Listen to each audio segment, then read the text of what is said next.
Kochie's Business Builders is proudly brought to you by our partners Dell, PayPal, KPMG and Amex, who are helping small businesses grow. Coming up on Kochie's Business Builders, how an entrepreneur is using technology to help more Australian companies go green. Weddings, parties, anything. The chair hire business which grew into a big bash success story. And what it takes for you to offer buy now, pay later to your customers to boost sales. Everything you need to know. Hello and welcome to another episode of Kochie's Business Builders. As an entrepreneur, you may be breaking new ground, but you don't have to do it all on your own. Here at KBB, we love helping small businesses connect and share the secrets of their success. And we've got more of those great stories coming up in today's episode. With the drive towards lowering their impact on the environment becoming a huge focus for many organisations these days, Gold Coast-based consultancy business GG Enviro is helping companies navigate the evolving issues around sustainability, environmental auditing and community education.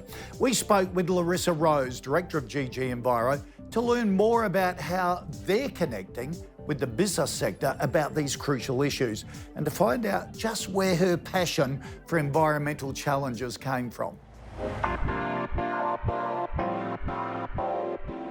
Hi, I'm Larissa Rose and I'm the Director of GG Enviro. So we're an environmental consultancy company. We started about 10 years ago now and we've been delivering environmental solutions for all different types of companies, organisations and businesses across the Gold Coast but across Australia as well. A lot of our work has been supporting them to do a lot of auditing, assessment and also environmental education. We work with a quite large, expansive variety of clients. They go all the way from town planners, developers, all the way through to schools and small and medium businesses as well. One of the biggest challenges in a small business like ours has been around the resourcing and staffs and finding those really core team leaders. It takes time and it also stretches you yourself as a director to fill that hole and that gap until you do find those definitive team leaders. My passion for environment sustainability really came from one core moment when I read an article on the back of a newspaper and it was all around renewable energy. And from there, I just steadfast pushed forward, did all of my environmental degrees and through that period in time realised that it'd be really valuable for me to create my own company and business, or the fun journey of that one, and that's how GG Enviro started. Joining me now is Joe Burston, Dell Technologies Ambassador, who's here to get a greater understanding of some of the specific challenges affecting Larissa and her team at GG Enviro. Joe? Thanks, David, and hi, Larissa. What a wonderfully rewarding business you started up there with GG Enviro. Can you tell us a little bit about the day-to-day running of the business and how technology plays a role in that?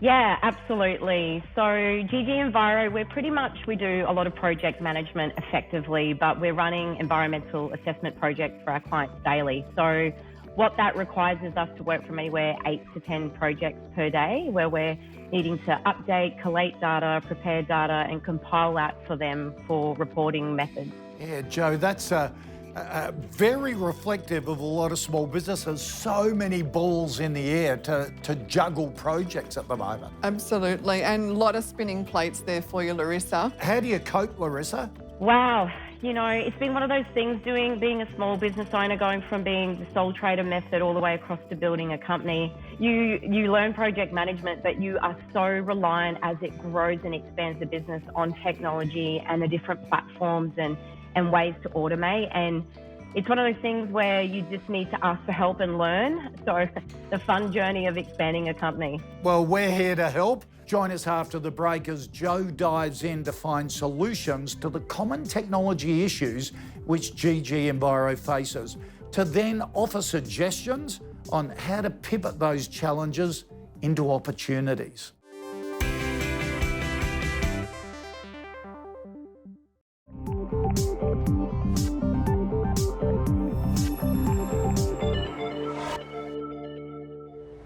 Earlier, we met Larissa Rose and heard about the issues she faces in her environmental consulting business, GG Enviro, around knowing the best ways to future-proof their scaling plans and ensuring the security of their data shared amongst their staff, clients and contractors. Back with me is Joe Burston, Dell Technologies Ambassador, who's going to chat with Larissa and offer suggestions to address the technology challenges she's facing. With the expansion plans for the business, I know that streamlining your internal technology is a priority. Can you tell us a little bit about that? Yes, for sure, Joe. Streamlining has been one of those elements that we really identified, and it became crystal clear that we needed within our business, and being able to have technology that can help us streamline is just, we just see how it sinks in perfectly now in our business model. And Larissa, it seems to me there's a real need to centralise the technology as well. Oh, for sure, absolutely. The centralising of it has been even more evident as we've grown. We've gone up about 160% over the last year and a half.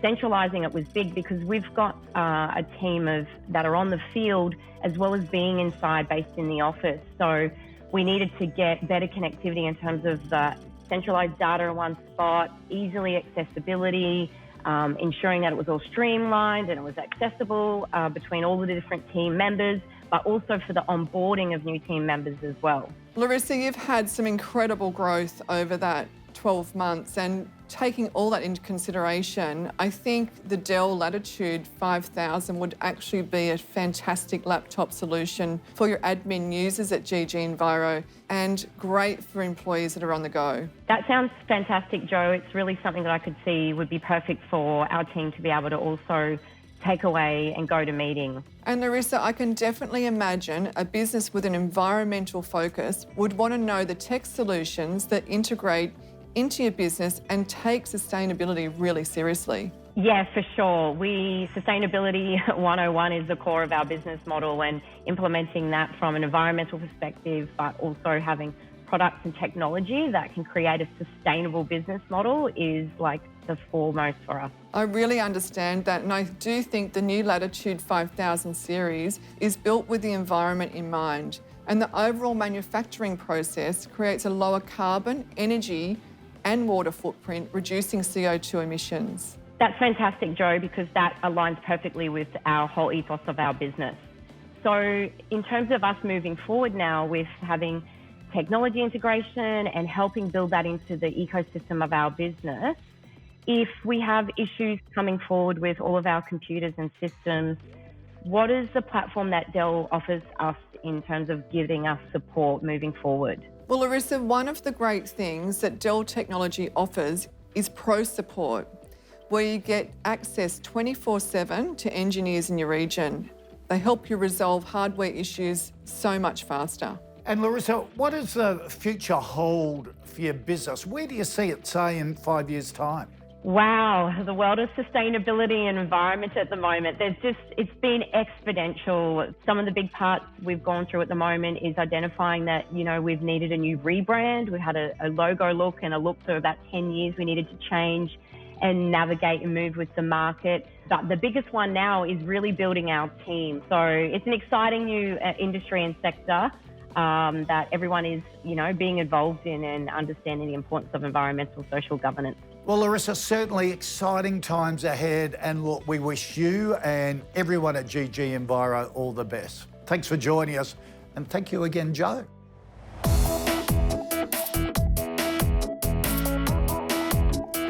Hey everybody, here's my advice on how to prioritize your marketing efforts and scale your business through something called growth hacking.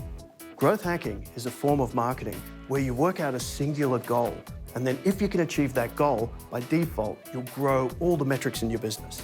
This goal is called your North Star metric, and once you've worked out what that is, you can prioritize all marketing efforts and even business processes based on achieving that singular goal. To do this, we use a process called the ICE spreadsheet. ICE is an acronym for impact, confidence, and ease. Now, the impact is if you were to actually succeed with this idea really well, how much would that increase the metric? Confidence is how confident are you that you'll actually be able to achieve the goal? Like, how confident are you the idea will work? And then ease is the ease of implementation. So how hard or easy is it to actually do this idea, to make this work, to achieve your goal? You then have a brainstorming session and put all of your marketing ideas and business process concepts into the spreadsheet, score them all. Generally out of 5 is a good way to go. So then you score by the 3 metrics out of 5, get an average score. Then sort the spreadsheet by the score and you'll actually have a list of what's most important to work on.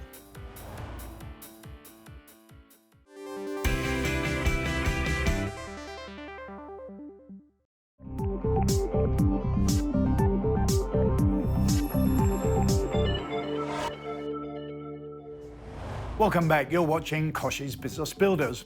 Well, established in 2017, Simply Seated is one of Sydney's leading event hire and styling companies. Husband and wife team, Luca and Belinda, were keen to set up a business together and combine their creative minds. Let's learn how they grew their chair hire company into a fully fledged event solution, providing customers with everything they need to make their parties great. Hi, my name's Belinda and I, together with my husband Luca, own Simply Seated. Simply Seated is a full event hire and styling company. We service events and weddings in New South Wales. We stock a range of furniture, dinnerware, decor and linen. We started Simply Seated in 2017. I guess we wanted to really start a business together. We both were quite creative and we enjoyed events. I think what makes us stand out from the rest is our really unique collection. We get a lot of handcrafted pieces, so I think that makes our collection really special and really unique within itself. We service a range of events from weddings to corporate, private, whether it be small birthdays or baby showers to large sort of family celebrations. The client will always come to us and let us know their brief, whether it be theme, a colour palette and mood, and we will then really try and understand what they want and put it together in a mood board, and we'll select photos and images or whatnot and try and communicate how we can achieve that through the use of our furniture, dinnerware and decor.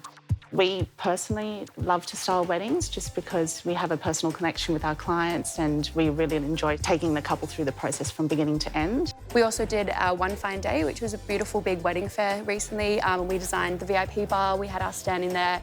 That VIP bar was a rustic Italian theme, and I think we were really proud of that because we custom built a lot of the pieces for it. They had lots of beautiful textures, lots of beautiful shades of white in it.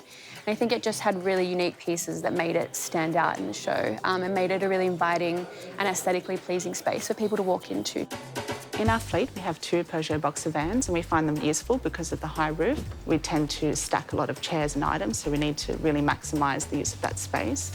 We go through our list with our clients and anything that we put together for their event goes into the vans. We use a lot of delicate furniture and items which we want to keep in a really good condition for our clients. So the van really allows us to store and transport things really safely.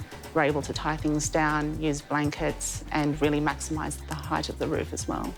Aside from creating beautiful events for many different sort of clients, we really enjoy the collaborative nature of working in this environment. It takes a huge team to bring such events to life. So whether it be in the office, designing the events with our creative team, to then working with our crew in the warehouse and on site, I think everyone works really well together and it's quite rewarding just to see that collaborative environment and what we can create when we work together. Well done, Belinda and Luca, for turning your creative passion into such a thriving business. Now, BRONWYN Wild, co-owner of Big 4 Launceston Holiday Park, gives us her top 3 tips for business success. Hello, my name's Bron and I'm a director of Big 4 Launceston Holiday Park. We come from a long line of holiday park owner-operators. My parents owned a property in North Queensland up in sunny Cairns for 22 years. And now I'm fortunate to be following in their footsteps with my brother in Launceston. So we have had Big 4 Launceston Holiday Park for the last 7 years. Since we purchased the park, we really wanted to challenge the traditional views associated with caravan parks, push the boundary with the sort of facilities we're creating, the units we're designing and building. It's such a nice feeling to see what you've been able to accomplish and I mean, we've got our big master plan up in our office and just seeing that continuously evolve as the market demands and and working alongside my family and having our parents as mentors who have been in the industry for so long. We're inspired by where this park will be and enjoying the process along the way as well. My top 3 tips for business success are: knuckle down when you need to, don't ever be complacent and continuously challenge the norm, and surround yourself with a good network of people that can continuously help you with the challenges businesses face.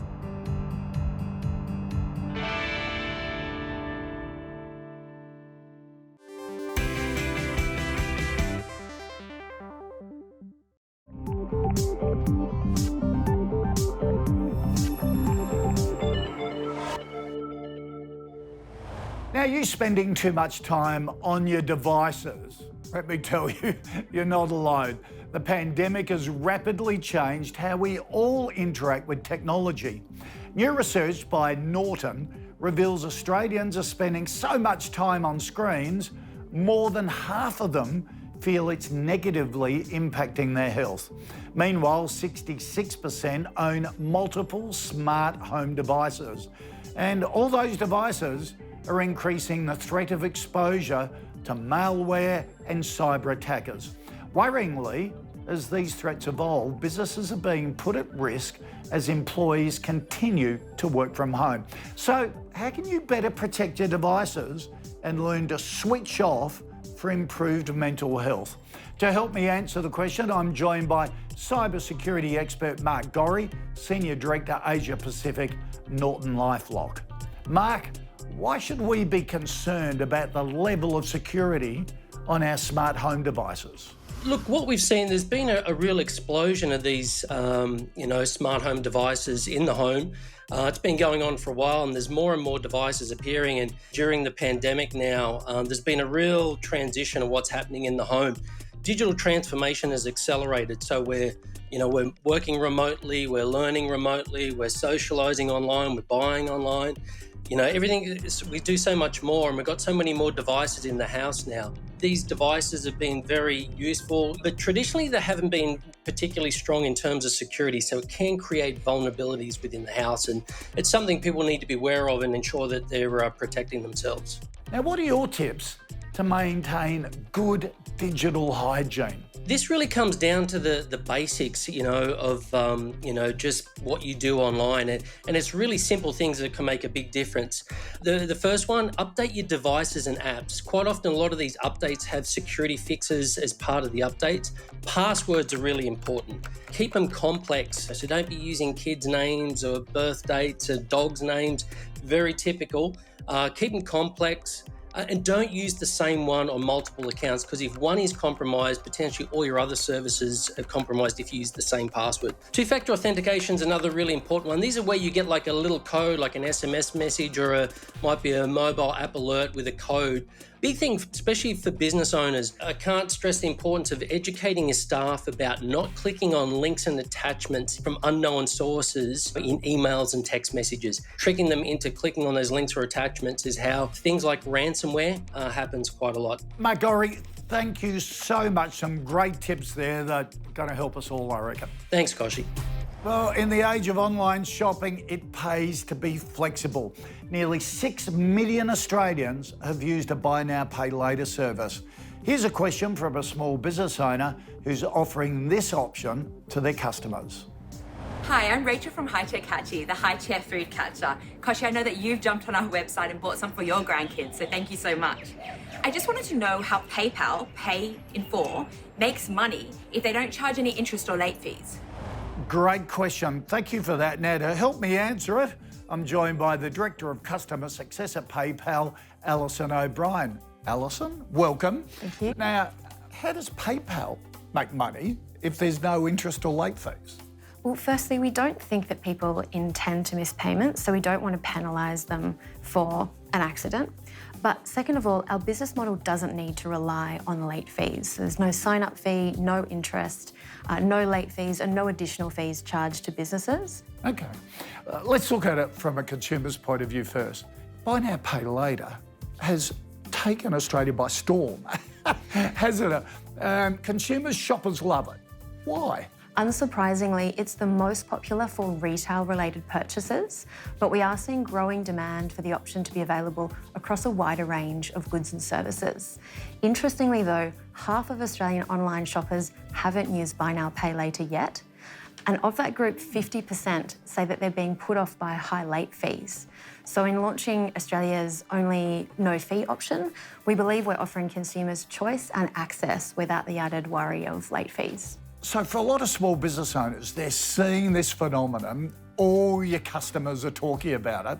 So how can I adopt it in my business? How easy is it to set up? So if you already have PayPal in your checkout, there's nothing else you need to do to enable it. No integration required, no additional fees, and it's available today across our consumer base of 9 million Australian shoppers on all eligible transactions. So what's the sort of cost benefit and rewards for a small business who adopt it? For merchants, it's about driving conversion by offering consumers more choice and more flexibility at checkout. But we also know that it can help businesses to access new customers and drive customer loyalty. And then from that cost perspective, if the merchants are already using PayPal, there are no additional fees. It is just fascinating. It can supercharge your business, that's for sure. Alison, great to see you. Thanks for explaining it. Thanks, Kochie. Well, that's all we have time for today, but if you head over to our Facebook page, you'll find us on LinkedIn. You'll learn more tips and tricks for building your business. And while you're there, be sure to connect with our small business community. There's no need to build a business all on your own. We're here to help. Enjoy the rest of the week. I'll see you same time next week.